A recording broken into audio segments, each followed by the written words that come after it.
이 땅에 살아가는 모든 사람의 마음속에는 죽음에 대한 두려움이 깊이 자리 잡고 있습니다.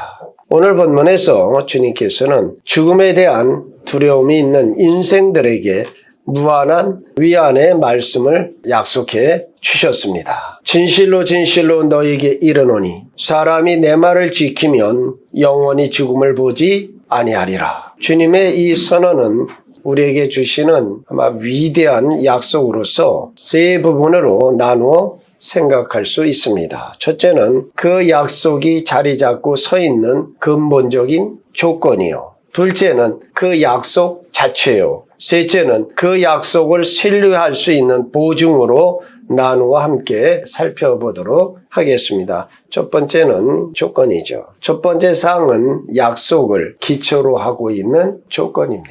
사람이 내 말을 지키면 이것이 조건입니다. 예수님께서 사람이 내 말을 지키면이라고 말씀하시면은 그 약속이 이루어지기 위해서는 우리가 해야 할 것이 있다 하는 것입니다. 사람이 내 말을 지키면이라는 말씀은 그 약속을 모든 사람에게 열어 놓은 것입니다. 누구나 내 말을 지키면. 우리가 믿음이 약해져서 영적인 일의 실상을 의심하는 경우도 있을 수 있습니다. 그러나 예수님의 말씀을 지키면 결코 죽음을 보지 않게 될 것입니다. 우리가 부끄러움을 좀 많이 타서 다른 사람들 앞에 내가 예수 믿는다라고 선언을 하거나 표현하기가 좀 어려운 사람도 얼마든지 있을 수 있어요. 그러나 그도 주님의 말씀을 지킨다면 결코 죽음을 보지 않게 될 것입니다. 요약하여 말씀을 드리면 사람들이 어떠한 형편에 어떠한 처지에 놓여 있을지라도 주님의 말씀을 지키면 죽음을 보지 아니할 것이다 하는 것입니다. 이 점은 정말 대단히 중요한 우리에게 주시는 요점이죠. 그 조건은 사람이 내 말을 지키면입니다. 주님의 말씀을 지키냐. 너희가 나를 사랑하면 내 계명을 지키리라. 오늘 우리가 주님의 말씀을 지킨다면 결코 죽음을 보지 않게 될 것입니다. 그러면 우리가 이제 살펴봐야죠. 그리스도의 말씀을 지킨다는 것이 무슨 뜻이냐 하는 의문이 있을 수가 있습니다. 첫째는 그리스도의 말씀을 들어야 한다는 것입니다. 믿음은 들음에서 나는 거예요. 자, 이 말을 좀 풀이하여 드린다면 주님의 말씀을 내가 깨닫기 위해서 이해하려고 하는 그러한 마음을 가지고 들어야 한다는 것입니다. 주께서 말씀하신 뜻이 무엇인지를 전혀 알지를 못한다면 그 말씀을 어떻게 지키겠느냐 하는 것입니다. 오늘 본문의 말씀과 병행절을 이루고 있는 5장 24절 말씀을 보면 뜻이 더 분명해집니다. 내가 진실로 진실로 너에게 이르노니 내 말을 듣고 또 나 보내신 이를 믿는 자는 영생을 얻었고 심판에 이르지 아니하나니 사망에서 생명으로 옮겨느니라. 자, 믿음은 하나님을 믿고 그 믿음 위에서 행동하는 것입니다. 그러니까 삶의 기초가 삶의 행동의 원리가 무엇이다? 믿음이다. 그래서 주님이 이렇게 하죠. 믿음으로 행치 아니하는 모든 것이 죄니라. 그 경상도 지방에서 참새 한 마리가 전라도 지방으로 이사를 했다고 해요. 전라도 지방 참새들과 같이 어울렸겠죠. 근데 포수가 오는 것을 보더니 그 참새 중에 우두머리가 수구리 그리더래요. 근데 경상도에서 온 참새가 수구리가 뭐야 그러다가 총 맞아서 죽었대요. 이 말씀을 왜 합니까? 주의 말씀을 내가 이해하지 못한다면 뭐야 하다 총 맞는 거와 똑같다. 그리스도의 말씀을 지킨다는 것은 우리가 그 말을 듣고 이해되어져 행동으로 이어지는 것입니다. 둘째로 그리스도의 말씀을 지킨다는 것은 자신을 그리스도에게 맡기거나 그를 꼭 믿는 것을 의미합니다. 그것을 지킨다는 의미는 첫째가 뭐라 했죠? 그 말씀을 듣는 것, 이해하고자 아는 것, 그 다음에 믿는 것. 그리스도를 믿는다는 것은 그리스도의 말을 믿는 것과는 다른 것입니다. 그리스도의 말을 믿는다는 것은 그리스도의 말을 듣되 그리스도께서 말씀하시는 것을 이해하고 그가 말하는 것이 진리임을 인정하는 하는 것입니다. 그러나 우리에게는 그것만으로는 부족한 것입니다. 이런 의미에서면 귀신들도 믿는 것입니다. 야고보서 2장 19절에 귀신들도 믿고 떤다라고 했습니다. 그러므로 우리는 여기서 한 걸음 더 나가 처음에는 그리스도의 말씀을 믿고 그 다음에 구원을 위해 실제로 자신을 그분에게 인격적으로 의탁하는 것. 예수 그리스도를 인격적으로 믿는 겁니다. 셋째로 그리스도의 말씀을 지킨다는 것은 그를 순종한다는 뜻입니다. 내 말을 지키면에서 지킨다는 말의 1차적 의미 가운데 하나가 순종한다는 것입니다. 거기에 연관된 다른 의미는 간수가 범죄자를 지키는 것과 같습니다. 그러므로 전체 개념은 자기에게 맡겨진 범인을 지키듯이 정신을 차리고 그리스도의 말씀을 지키고 순종하는 것입니다. 여러분 가만히 생각해 보세요. 이 전쟁터에서 포로병을 잡았는데 포로를 지키지 못하면 지키던 자가 대신 죽어야 되는 거예요.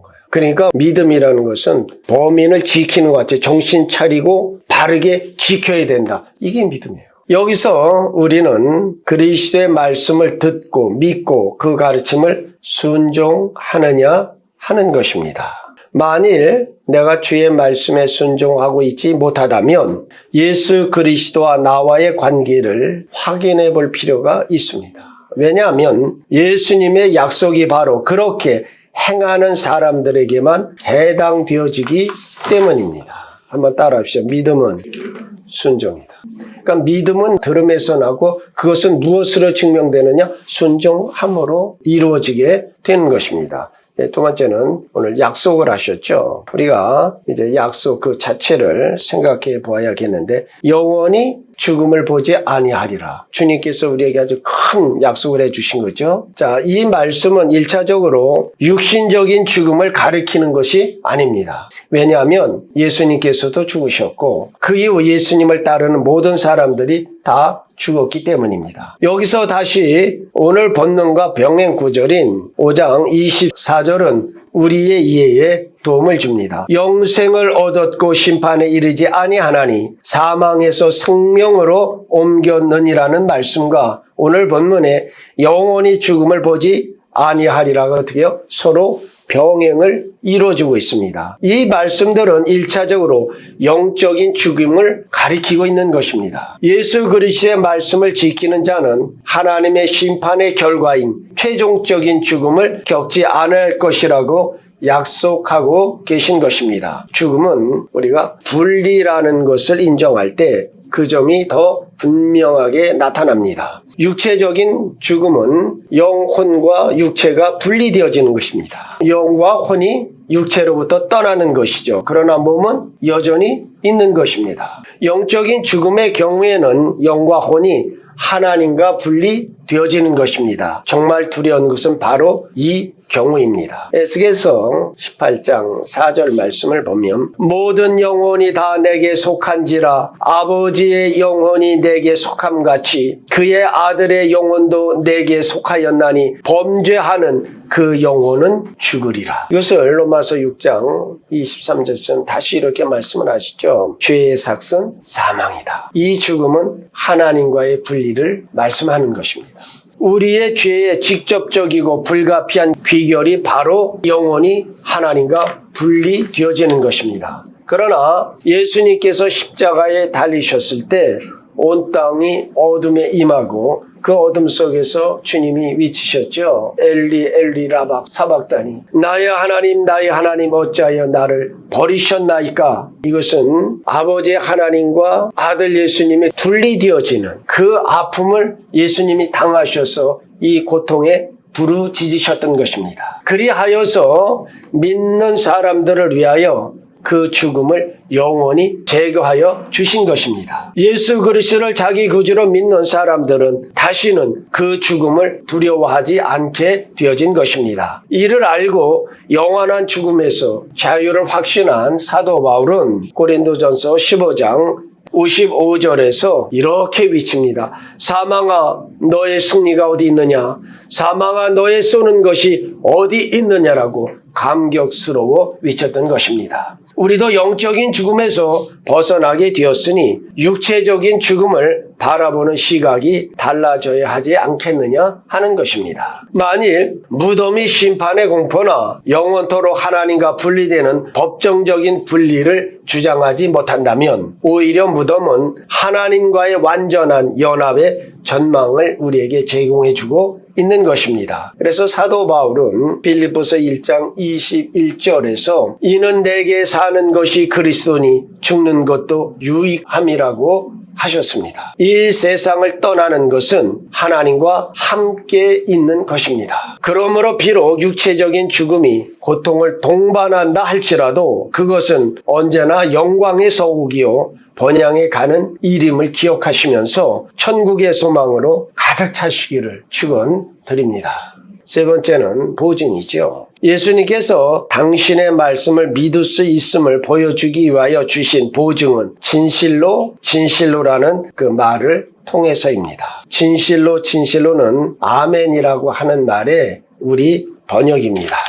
아멘이란 히브리어의 어원은 견고한 또는 흔들릴 수 없는 이라는 뜻인데 그 말의 본래의 의미는 이사야 22장 23절에 보면 못이 단단한 곳에 박힘같이 그를 견고하게 하리니 해서 못을 박을 수 있는 단단한 즉 견고한 곳을 가리키는 것이 아멘이에요. 자, 시간이 경과함에 따라 특별히 성경 언어에서 아멘은 두 용법이 하나님께 사용되어졌는데요. 첫째는 아멘이 하나님의 속성 중에서 한 가지를 나타납니다. 흔들릴 수 없는 것. 그 말을 하나님께 사용하는 것은 아주 자연스럽기 때문에 하나님을 아멘으로 부르는 것을 우리가 성경에서 발견하게 되어지는 것이에요. 또 아멘은 진리의 하나님이란 뜻이 되기도 합니다. 이사야 선지자는 하나님께서 자기 백성들을 향하여 심판과 신실함을 행할 것을 예언하는 문맥 속에서 하나님께 하시는 말씀을 이렇게 인용하고 있습니다. 이사야 65장 16절인데요. 이러므로 땅에서 자기를 위하여 복을 구하는 자는 진리의 하나님을, 여기에 진리의 하나님, 진리가 원래 말은 아멘이에요. 그래서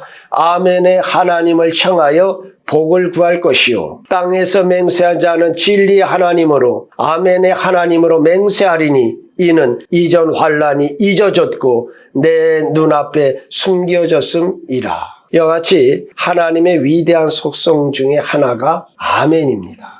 아멘의 그 두 번째 용법은 우리가 가장 잘 쓰는 것으로 하나님께서 말씀하신 것에 대하여 찬동을 표할 때에 아멘 했습니다. 이스라엘 백성들이 가나안 땅을 정복한 뒤에 에발산과 그리심산 앞에 우물이가 있고 그리고 그리심산 위에서 율법이 낭독되어졌을 때 모든 백성들이 아멘으로 화답했습니다. 그래서 우리도 아멘으로 기도를 마치는 것입니다. 그럼으로써 기도에서 말하진 모든 것을 찬동할 뿐 아니라 하나님의 약속을 신실하게 믿는다는 것을 재확인하는 것입니다. 신약에서 아멘이 사용되어질 때는 구약의 이 모든 특징들이 한꺼번에 나타나고 여기에 더 나아가 요한복음에 예수님의 말씀에 대한 큰 중요성을 드러내주고 있습니다. 예수님께서 아멘을 문장 초두에 사용하셨습니다. 이것은 정말 우리에게 새로운 요점을 주는 것인데요. 말씀하시는 분이 하나님이시다 하는 겁니다. 진실로 내가 너에게 이르노니 이게 무슨 선언이라고요? 지금 말하는 분이 누구라? 내가 하나님이다 하는 거예요.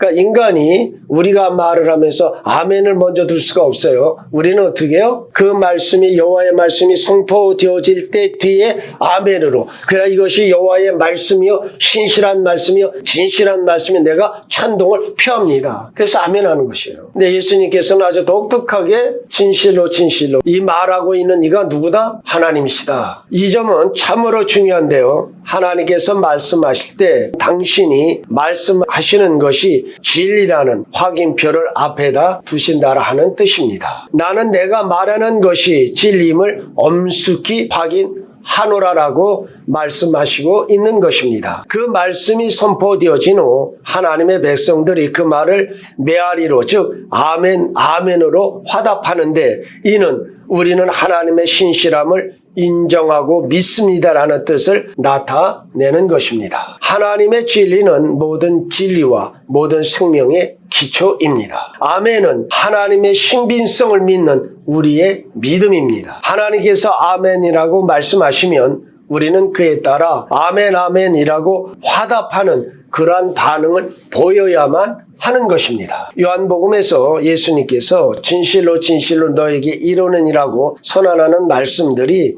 참 여러 군데 나옵니다. 우리가 살피고 있는 8장 34절에서도 진실로 진실로 너에게 이르노니 죄를 범하는 자마다 죄의 종이라고 말씀하십니다. 우리는 이 말씀을 듣고 아픈 마음으로 아멘해야 하는 것입니다. 6장 53절에도 예수님께서 내가 진실로 진실로 너에게 이르노니 인자의 살을 먹지 아니하고 인자의 피를 마시지 아니하면 너희 속에 생명이 없느니라고 하십니다. 그러면 우리는 어떻게 돼요? 아멘으로 화답해야 하는 것입니다. 자, 오늘 본문에서도 이렇게 말씀하죠. 진실로 진실로 너에게 이르노니 사람이 내 말을 지키면 영원히 죽음을 보지 아니하리라. 이 위대한 말씀, 예수님께서 하나님으로서의 선포하시는 이 말씀에 우리는 아멘이라는 반응을 나타내야 합니다. 이제 끝으로 말씀드린 한 구절이 하나님으로부터 시작하여 우리 마음에 화답하는 이 위대한 아멘의 결과를 계시해 주십니다. 이사야 28장 16절인데요. 그러므로 주 여호와께서 이같이 이르시되 보라 내가 한 돌을 시온에 두어 기초를 삼았노니 곧 시험한 돌이요 귀하고 견고한 기초돌이라 그것을 믿는 이는 다급하게 되지 아니하리로다. 여기서 그 다급하게 되지 아니하리로다가 개역성경에는 급절하게 되지 아니하리로다가 개정성경으로 오면서 조금 더 이해하기 쉽도록 다급하게 되지 아니하리라 이렇게 했어요. 여기서 바로 마지막 소절인 다급하게 되지 아니하리다라는 그 약속은 예수 그리스도를 믿는 사람들에게는 혼란에 빠져 황급하게 도망하지 않을 것이다 하는 뜻이에요. 그렇게 되지 않는다는 것입니다. 그러면 지금 우리가 살펴보고는 주님의 약속과 우리가 사르는 주제와 무슨 상관이 있느냐는 그러한 의문들이 들을 수도 있습니다. 그 관계는 이러합니다. 믿다로 번역된 말은 실제적으로 아멘의 동사형입니다. 아멘의 동사형이 믿다예요. 그러므로 하나님께서 실제로 말씀하시는 것은 하나님의 진리 선포에 대해서 아멘이라 하는 자는 혼돈과 곤경에 빠지지 아니할 것이다 하시는 것이에요. 우리 성도님들이 주의 진리의 말씀에 아멘 하심으로 여러분의 삶에 곤고하거나 곤경에 빠지지 않는 혼란에 빠져 뒤로 넘어가는 그런 일이 없기를 축원드립니다. 하나님께서 기초를 놓으실 때 아멘이라 말씀하십니다. 그 백성들이 그 위에 세우면서 아멘이라고 화답합니다. 이것이 그리스도인의 삶에서 일어나는 범사의 보증과 확신을 갖게 하는 비결입니다. 그러니까 주의 말씀이 선포되어질 때마다 여러분 아멘으로 마지막 원수인 죽음을 만나서도 우리는 그 확신과 보증을 갖게 되어지는 것입니다. 진실로 진실로 너희에게 이르노니 사람이 내 말을 지키면 영원히 죽음을 보지 아니하리라. 아멘. 말씀의 주초 반석에 여러분이 견고히 있어서 마지막 원수인 죽음에서 승리하는 그러한 성도들이 다 되어지시기를 우리 주 예수 그리스도의 이름으로 축원드립니다.